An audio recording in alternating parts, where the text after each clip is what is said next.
जय हिंद दोस्तों, वंदे मातरम। हमारे देश में हिंदुओं को कई सारे मौक़ों पर असहिष्णु कहा जाता है, लेकिन हिंदू अपने आप में कितने बड़े सहिष्णु होते हैं इसका उदाहरण आपको अभी देखना चाहिए, जब आदिपुरुष नाम से एक मजाक किया गया है रामायण के नाम पर, और उसके बावजूद भी पब्लिक सिर्फ और सिर्फ घर में बैठकर बोल रही है कि हम ये मूवी नहीं देखेंगे, इसके अलावा कुछ भी नहीं। नहीं तो आप जानते ही हैं कि धन विशेष के लोग तो किस प्रकार से मतलब बंदरबाट ही मचा मारते हैं।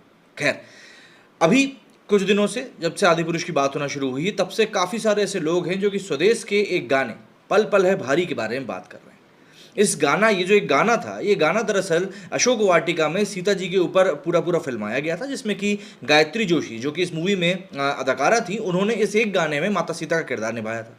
इस तस्वीर को देखकर आप खुद समझ सकते हैं कि इस पूरे किरदार में उन्होंने कितनी जान डाली थी। आज की हम जो माता सीता हमारी जानकी बनी हुई है कृति सेनन जी, उनको आप देखेंगे और इनको देखेंगे तो आपको खुद ही स्वतः समझ में आ जाएगा कि अंतर यहाँ पर कितना बड़ा है। इसके अलावा राजेश विवेक जी ने इस गाने में थोड़ी सी देर के लिए रावण का किरदार निभाया था। आपको उस रावण में ज़्यादा रावण नजर आएगा, बशर्ते कि आज हम जिस रावण को सैफ अली खान के रूप में बना हुआ देख रहे हैं।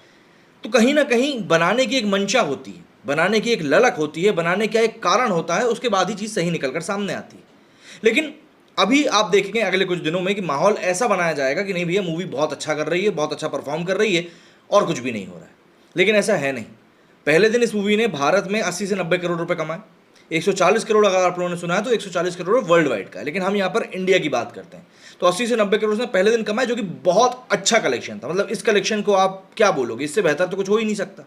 लेकिन आपको समझना ये चाहिए कि जब कोई मूवी शुक्रवार को रिलीज होकर 140 करोड़ कमा रही है तो शनिवार और रविवार को तो उसको ज़्यादा पैसा कमाना चाहिए, छुट्टी के दिन होते हैं, वीकेंड होता है। लेकिन आदि पुरुष के साथ मैंने अपने पिछले वीडियोस में भी कहा था कि बस यही चीज़ नहीं होने वाली है, क्योंकि जिस तरीके का पब्लिक का रिएक्शन निकल कर सामने आ रहा था ना, उससे एक बात क्लियर थी कि आदि पुरुष के मेकर्स के लिए अब आने वाला समय ठीक नहीं है, क्योंकि पहले दिन पब्लिक को पता चल गया कि इनके साथ कर दिया गया बड़ा धोखा।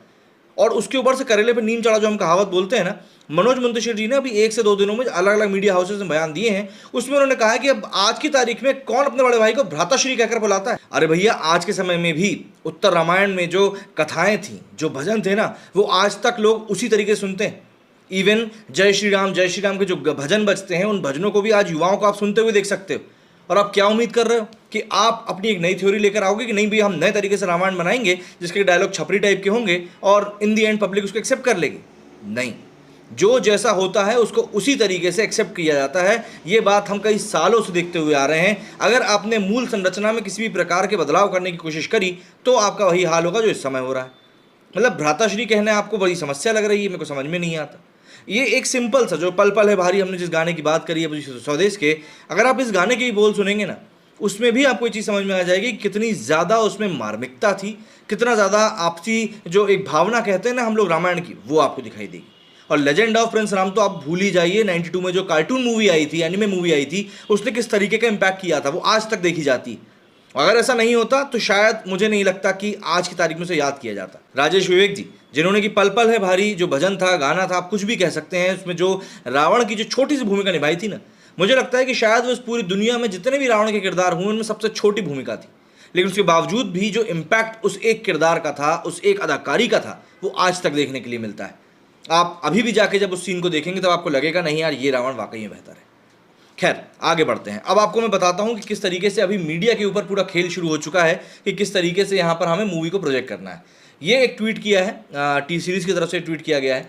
बिल्कुल इन्होंने सही लिखा है, humbled with your love, a Triumph for Adipurush at the global box office, book tickets on, पूरा ने दे दिया और साथ ही एक तस्वीर लगाई है। 140 करोड़ का ग्लोबल बॉक्स ऑफिस कलेक्शन हुआ है। बिल्कुल यही हुआ है। पर अब मैं यही चीज़ देखना चाहूँगा जब मंगलवार का कलेक्शन निकल कर सामने आएगा तब टी सीरीज क्या बोलता है।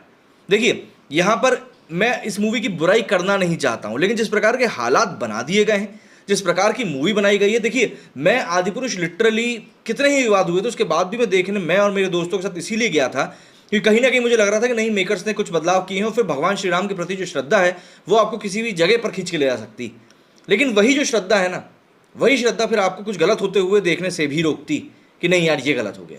लिटरली जब मूवी का पहला सीन आया था ना कि भैया सीता हरण से मूवी शुरू हो रही है, यार वहीं पर ना झटका लग गया था कि यार क्या मुझे यहाँ पर भरत मिलाप देखने के लिए नहीं मिलेगा? क्या मुझे यहाँ पर दशरथ का विलाप देखने को नहीं मिलेगा? क्या मुझे यहाँ पर सबसे बड़ी बात सीता स्वयंवर देखने के लिए नहीं मिलेगा? मतलब मन में मेरे कसक थी ये सब चीज़ें देखने की, नहीं यार देखने को मिल जाए तो बहुत मज़ा आएगा, पर वो कसक कसक ही रह गई। और मेकर्स ने वहाँ पर एक बहुत बड़ा, मतलब क्या कहूँ मैं, झोल झपाटा, आप जो भी कुछ कह लें। खैर, एक और हेडलाइन मैं आपको बताता हूँ। ये हेडलाइन जो है ये भी एक आर्टिकल की है, इन्होंने देखिए क्या डाला है। विवादों को चीर, दूसरे दिन 150 करोड़ पहुंची आदिपुरुष, मन को भाई राम सिया की पावन गाथा। विवादों को चीर के, मैं भैया विवादों को चीर के नहीं, विवादों से नीचे आकर। पहले दिन मूवी ने 90 करोड़ कमाए, दूसरे दिन 65 करोड़ पे आगे कलेक्शन गिर गया है। जी हाँ, 65 करोड़ रुपए, 90 से 65 आ गया है। मतलब आप इसको करीब 25% की गिरावट एक तरह से मान सकते हैं। तो क्या आप इसको जस्टिफाई करेंगे? बिल्कुल नहीं। और तीसरे दिन का भी अभी आपको मैं कलेक्शन दिखाऊंगा, वो देखकर तो आपको और झटका लगेगा कि यार ये आखिर चल क्या रहा है। अच्छा, और ऐसा नहीं है कि सिर्फ मैं हूं जो स्वदेश को देखकर इतना वो सोच रहा हूँ कि नहीं यार स्वदेश का ये गाना बहुत अच्छा था।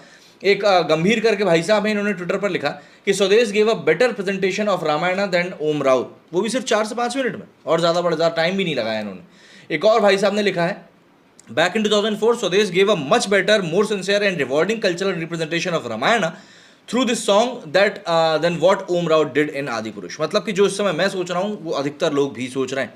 अच्छा, अगर हम लोग कलेक्शन की बात करें तो पहले दिन का जो कलेक्शन निकल कर आया था, आप जैसा देख सकते हैं, करीब 86 करोड़ रुपए का कलेक्शन निकल कर सामने आया है। यहाँ पर हिंदी से 37 करोड़, तेलुगु से 48 करोड़, और 48, उसके बाद मलयालम से 4 लाख और तमिल से 7 लाख, कन्नड़ा में 4 लाख रुपए, 40 लाख सॉरी, इन्होंने ये कलेक्शन जो बताया वो था। दूसरे दिन की अगर हम बात करें तो दूसरे दिन कलेक्शन निकल कर आया कंसाइल्ड होकर 65 करोड़ रुपए, और इसी की हमने कल बात भी करी थी जब हमने कलेक्शन के अर्ली एस्टिमेट्स आपको बताए थे।